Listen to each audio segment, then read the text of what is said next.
Салам достор.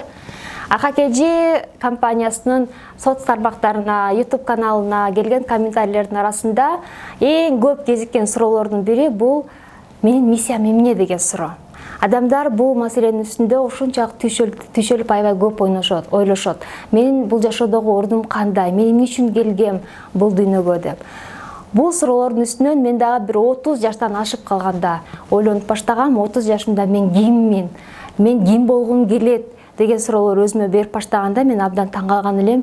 Мен да акылымдан айнып калган, туура эмес адаммын го деп. Көрсө, бул ар бир адамда боло турган процесстер экен. Анан ушул маселенин үстүндө ойлонуп жүрүп, бир топ жылдан кийин ар кандай тажрыйбаларымды, билимдеримди чогултуп келип, мен мындай деген бүтүмгө келдим. Көрсө, бул эң эле жөнөкөй маселе экен. Мен үчүн азыр эң эле жөнөкөй маселеге айланды деп айтайын. Жашоодогу ар бир адамдын бир эле миссиясы болот экен. Жашоого адам бул дүйнөдү жакшыртуу үчүн келет экен. Ар бир адам бул дүйнөнү жакшыртуу үчүн, бул биздин миссиябыз. Ал эми бул дүйнөнү кантип жакшырта алабыз? Бул ар бир адам үчүн индивидуалдуу нерсе. Анткени ар бир адамдын индивидуалдуу сапаттары бар, кыялы бар, каалоосу бар, күчтүү жактары бар, алсыз жактары бар. Ушул билими, тарбиясы, кыскасы ошолорго байланыштуу адам анан өзү тандайт. Мен бул дүйнөнү кантип жакшырта алам?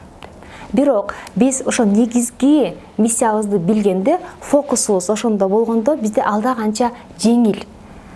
Андан ошол миссияга кантип жетебиз деген нерсени аныктоо алда канча жеңил болот. Мисалы, ар бир адам ар кандай ошол миссиясын аткара алат. Мисалы, айрымдар бул дүйнөгө сүйүү берүү үчүн келет, айрымдар суулук берет, айрымдар коргойт, күч, айрымдар мотивация, шыктандырат. Силер деле байкасаңыздар керек, айланаңыздарда сөзсүз мындай бир адамдар болот да. Жанында жүргөндө өзүңө кадимкидей канат бүтүп, өзүңдү алда канча жакшыраак, акылдуураак, сулуураак сезип каласың да.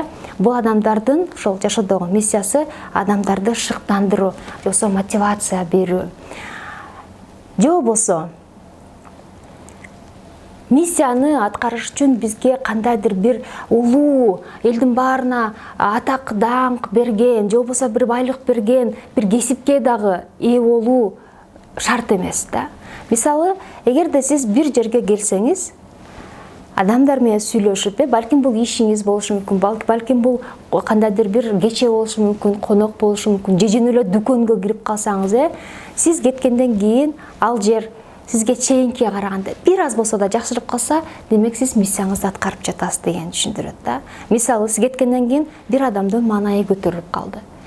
Сиз кеткенден кийин сиз айткан колдоо сөздөрүңүз, мээримдүү сөздөрүңүз башка адамдын жүрөгүн жылытты.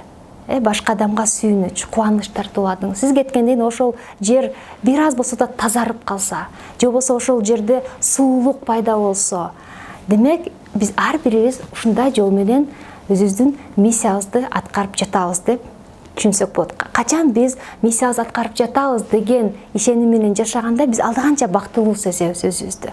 Алда канча өзүбүздү кубаттуу, мен бир нерсе жасап жатам деп. Бир мындай сонун притча бар. Бир 3 монах храм куруп жатышкан экен. Анан бир акылман келип, биринчи жаш монахтан сурайт: "Эмне кылып жатасың? Не көрбөй атасыңбы? Кирпич ташып жатам."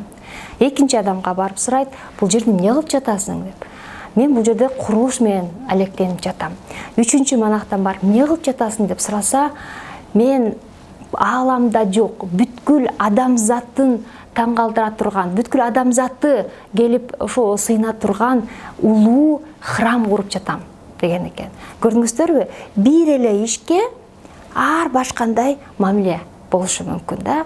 Ошондуктан миссия деген сөз бул эң биринчи кезекте биздин ички дүйнөнү кабыл алуубуздан, дүйнөгө эмне бере аларыбыздан жана дүйнөдөн эмне ала аларыбызга, ушул нерсеге өтө көз каранды да. Эми биз ошол миссиябызды аткара турган жолду кантип табабыз? Ооба, болуптур, дүйнөнү жакшыртуу экен миссиям. Анан мен кантип жакшыртам дегенде андан кийинки баскычта суроо болушу мүмкүн.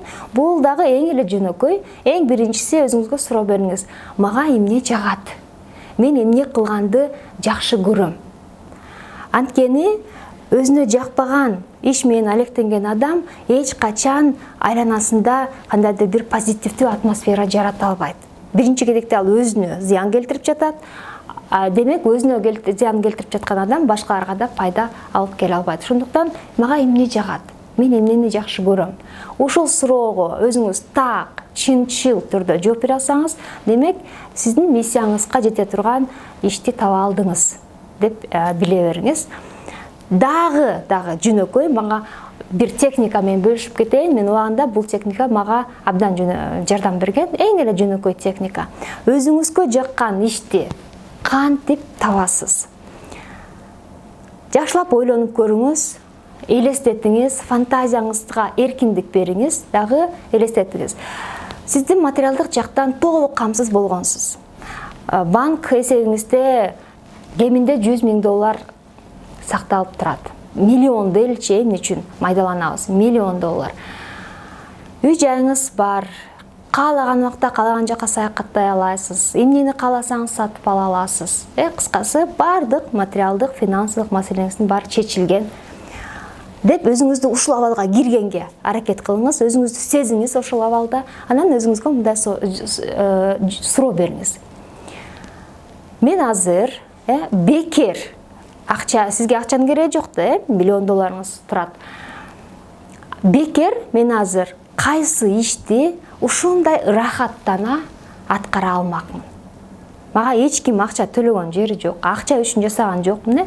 Жөн эле бекер өзү каалоо менен барып, ошол бир ишти аткарып, анан ошондон рахат алсаңыз, демек ошол сиздин миссияңызды аткарууга курал катары колдоно турган сиздин жумушуңуз, ишиңиз, ишмердүүлүгүңүз. Мага бул техника убагында өтө сонун жардам берген. Мен таң калгам, апе, бул нерсе ушундай жөп жөнөкөй эле турбайбы деп. Сиздерге дагы жардам берет деп ишенем. Көрүшкөнчө.